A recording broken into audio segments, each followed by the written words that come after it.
Ngayong araw mga tol, nandito naman tayo sa Suzuki dito sa Daan Sariles. So bali wheel tech pa rin to mga tol, ano? And syempre update ko ulit kayo sa presyo ng mga unit nila dito ngayon. Kaya kung nagbabala ka ng maglabas ng motor ngayon at napupusuan may Suzuki, so mabuting panoorin mo tong video na to hanggang dulo. Pero syempre bago tayo magpatuloy, kung hindi pa kayo nakapag-subscribe dito sa ating channel, huwag kalimutang mag-subscribe at paki-on na rin ang notification bell para ma-notify ka pag may bago tayong upload. Meron din tayong Facebook page, paki-like and follow na rin. Maraming salamat mga tol. Unahin na natin mga tol dito sa Suzuki Raider R150 Fi. So sa makina nito ay meron itong 147.3cc engine displacement, 4-stroke, double overhead cam, 4-valve, single cylinder fuel injected engine. At sa fuel consumption naman ito ay kaya nitong umabot hanggang 50 km per liter. Maganda rin tong pang daily use mga tol, lalo na kung sa eskwelahan o sa trabaho. And syempre pwede rin tong pang business na doon sa mga delivery rider, dahil hindi naman siya ganun kalakas kumonsumo ng gasolina. Pagdating sa cash price mga tol, ang SRP nito dito ay 118,400 pesos. Kung trip mo naman ay street bike, syempre meron tayo ditong Suzuki GSX S150. Same engine lang to sa R150 Fi mga tol. So syempre nagkaiba lang sila sa tuning. So mas bulky tong si GSX S150, syempre mas malakas to kaysa dun kay R150 Fi. Pero syempre pagdating sa fuel consumption, hindi rin naman sila nagkakalayo. Maganda tong pang long ride dahil upright position tayo dito. Hindi ko lang masasabi na marerelax din yung back ride natin dito, no? Kasi kung makikita nyo, naka-elevate yung upuan niya, naka-step seat design siya. And pagdating naman sa cash price, ang SRP niya dito ay 133,900 pesos.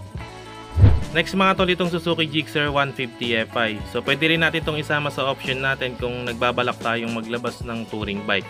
So bulky yung datingan o yung looks niya mga tol, ano, compare natin kay Suzuki GSX S150. Bali ang pinagkaiba nila mga tol, itong si Gixxer 150 Fi air cooled yung makina niya, no, pero si GSX S150 ay liquid cooled. And syempre goods din tong pang long ride kasi nakakategorya to sa mga touring bike.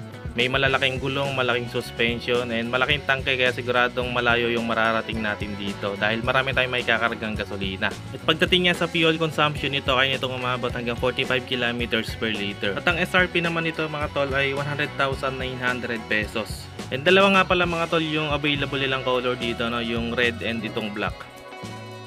Next naman natin mga tol, itong isa sa sulit na underbone ngayon ng Suzuki, ang Suzuki Smash 115 Fi. So kaya nitong umabot hanggang 50 plus kilometers per liter, kaya recommendable talaga to pang daily use o pang daily driven. So bali ito yung spoke wheels na variant niya. Ang SRP nito ay 71,400 pesos. Dito naman mga tol, meron silang Smash 115 na carb type, spoke type, and meron din sila ditong SkyDrive na crossover at yung Sport. Ang SRP naman ng carb type na Smash 115 ay 62,400 pesos, and dito naman sa SkyDrive crossover ay 73,900 pesos at yung SkyDrive Sport naman ay 71,900.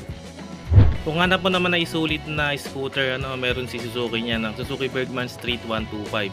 So bali meron sila ditong previous model o yung old model, ano, and ditong nasa gitna yung executive version. Bali ang SRP nitong executive version ay 92,400 pesos, and yung old version naman niya ay 83,400 pesos. And ang pinagkaiba nga pala nila mga tol ay sa makina, ano, may mga changes din si executive version, and yung wheels naman ni executive version ay 12 inches na both front and rear. Compare natin sa old model, 10 inches yung rear wheel niya, doon naman sa front wheel ay 12 inches.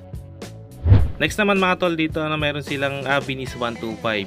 So bali isa rin to sa compact scooter ni Suzuki ngayon mga tol, ano, tapos bulky talaga yung datingan niya kung makikita nyo sa personal. So sulit din tong scooter na to kasi matipid din kumonsumo ng gasolina. Kaya nitong umabot hanggang 50 km per liter. And ang SRP nito ay 80,400 pesos. And dito mga tol, meron din sila ditong SkyDrive Sport at yung Smash 115 na carb type.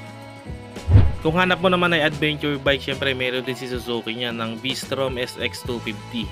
So bali dalawa yung available color nila dito, itong black at itong yellow. So 250cc mga tol yung makina niya, single overhead cam, 4 valves, single cylinder engine, and ang SRP nito ay 229,000 pesos. Dito mga tol, meron sila ditong nag-iisang GSX R150. Ano, sa mga naghahanap ng Suzuki GSX R150, available dito sa Suzuki World Cabanatuan dito sa Daan Sariles. Yun nga lang mga tol, hindi ko na itanong yung price niya, no. Meron kasi silang binigay sa akin na price list, kaya lang wala dun yung GSX R150. Phase out na rin kasi to ngayon, meron pa silang stock dito, kaya sa mga may naghahanap ng ganito, at kung malapit lang kayo sa location na to dito sa Cabanatuan City, so meron dito sa Suzuki World Cabanatuan dito sa Daan Sariles. And sa tingin tingin ko mga tol, yung SRP ngayon dito ay sa tingin ko nasa 140 to 145,000 pesos. Kasi yung GSX S150 nila dito ay nasa 133,000. So yung gap nila mga 10k siguro kasi keyless na to, no? So siguro nandun yan nasa 145,000 pesos.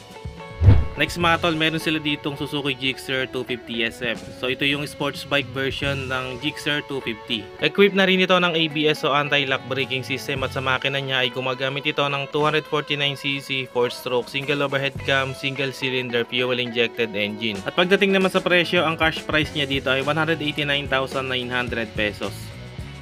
So yun ang price update natin para dito sa Suzuki Motorcycles, dito sa Suzuki World Cabanatuan. And dun sa mga nabanggit kong presyo mga tol, so pwede magbago yan depende sa location or depende sa dealership na pupuntahan nyo. So sana ay nakatulong sa inyo itong video na to. Hanggang dito na lang muna mga tol. Kung bago ka lang sa channel na to, huwag kalimutang mag-subscribe at paki-on na rin ng notification bell para ma-notify ka pag may bago tayong upload. Meron din tayong Facebook page, paki-like and follow na rin. Maraming salamat mga tol. Always ride safe and God bless.